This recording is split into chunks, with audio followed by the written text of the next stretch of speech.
1100 বিঘা খাস জমি দখলের অভিযোগ উঠেছে। 450 বিঘা জমির মাটি কেটে বিক্রি করা হয়েছে।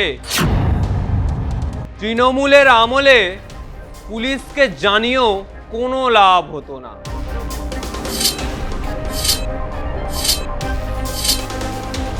মামলা অভিযোগ যেন কোনোভাবেই পিছু ছাড়ছে না যুব নেতার।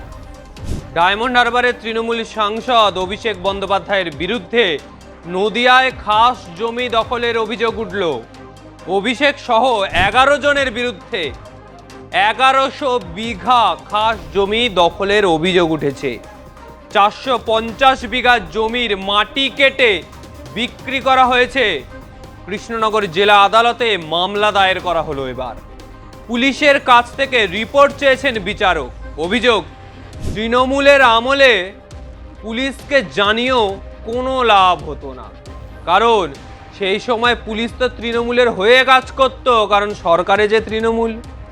রাজ্য সরকারের পরিবর্তনের পর বা বলা যায় বিজেপির সরকার আসার পর একের পর এক দুর্নীতির অভিযোগ সামনে এসেছে।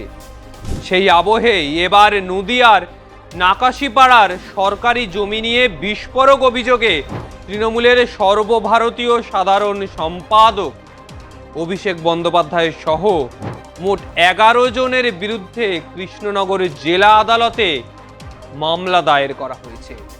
একের পর এক মামলার জটিলতায় ফেঁসে যাচ্ছেন অভিষেক। অভিযোগের প্রাথমিক ভিত্তিতে নাকাশিপাড়া থানাকে তদন্তের নির্দেশ দিয়েছে আদালত।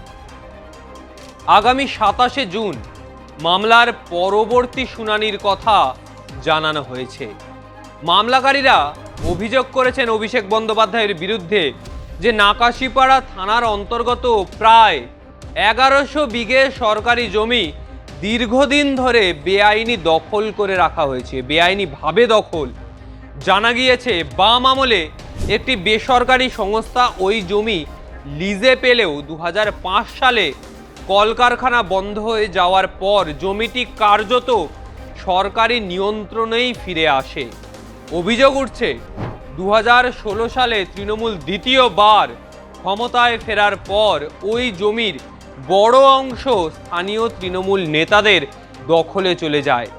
মামলায় দাবি করা হয়েছে প্রায় 450 বিঘে জমি, এই জমি থেকে লক্ষ লক্ষ টাকার মাটি বেআইনিভাবে বিক্রি করা হয়েছে। পাশাপাশি কোটি কোটি টাকার মূল্যবান গাছ কেটেও পাচার করার অভিযোগ তোলা হয়েছে।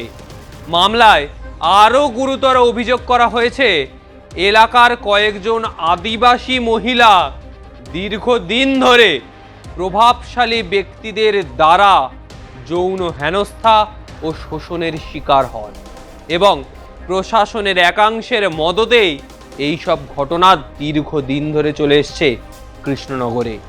কৃষ্ণনগর জেলা আদালতের আইনজীবী শীর্ষেন্দু দাস জানান, নাকাশিপাড়ার বিজেপির নেতা অশোক সরকার, রঞ্জিত বিশ্বাস, নেতাই সাত্রা সহ একাধিক ব্যক্তি এই মামলা দায়ের করেছেন। তাদের অভিযোগ, সরকারি জমি থেকে অবৈধভাবে কোটি কোটি টাকা তোলা হয়েছে এবং সেই অর্থের একটি অংশ তৃণমূলের স্থানীয় নেতাদের মাধ্যমে ক্যামাক স্ট্রিটে অভিষেক বন্দ্যোপাধ্যায়ের কাছে পৌঁছত বলে তাদের দাবি। যেখানেই যাই হচ্ছে না কেন নাম আসছে কিন্তু যুবরাজের। অভিষেক ব্যানার্জি তিনি প্রতিটা মামলায় জর্জরিত। এই মামলায় অভিষেক বন্দ্যোপাধ্যায় সহ মোট 11 জনকে অভিযুক্ত করা হয়েছে। আদালত ইতিমধ্যে নাকাশিপাড়া থানাকে অভিযোগের তদন্তের নির্দেশ দিয়েছে।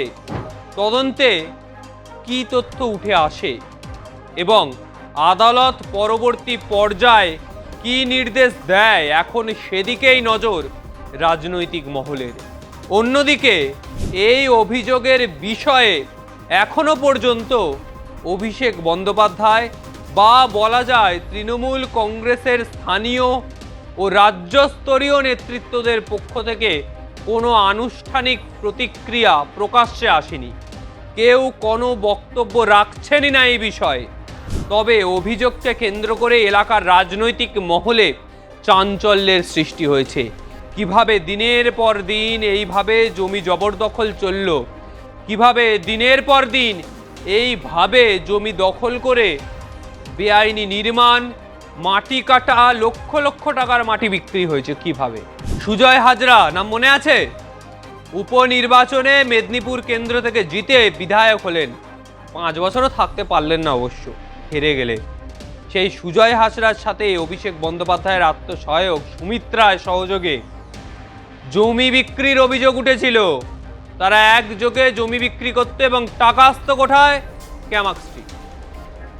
কালীর কথা মনে আছে? এই 2 দিন আগে মুখ্যমন্ত্রী শুভেন্দু অধিকারী বললেন কালী পৌরসভা থেকে টাকা তুলতো, পৌরসভায় বেআইনি নির্মাণ পাস করিয়ে দিত এবং টাকা যেত কোথায়? ক্যামাক স্ট্রিট, কৃষ্ণনগর।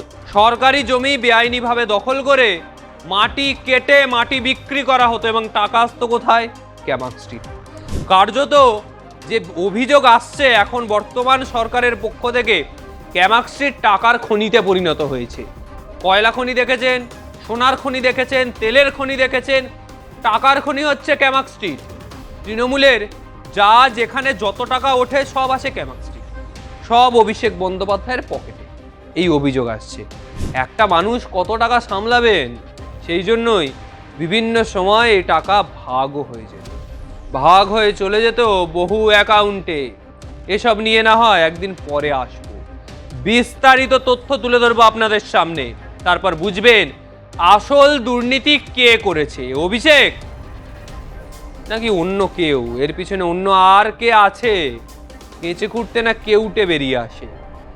বিভিন্ন সময় বিভিন্ন খবর নিয়ে আসবো। আজকের মতো তবে বিদায় নিই। ভিডিওটা ভালো লাগলে অবশ্যই লাইক কমেন্ট করুন, চ্যানেলটি সাবস্ক্রাইব করুন, আপনার মতামত জানান। আগামী সময়ে আর কোন কোন বিষয়ে ভিডিও দেখতে চান অবশ্যই জানাবেন। নমস্কার।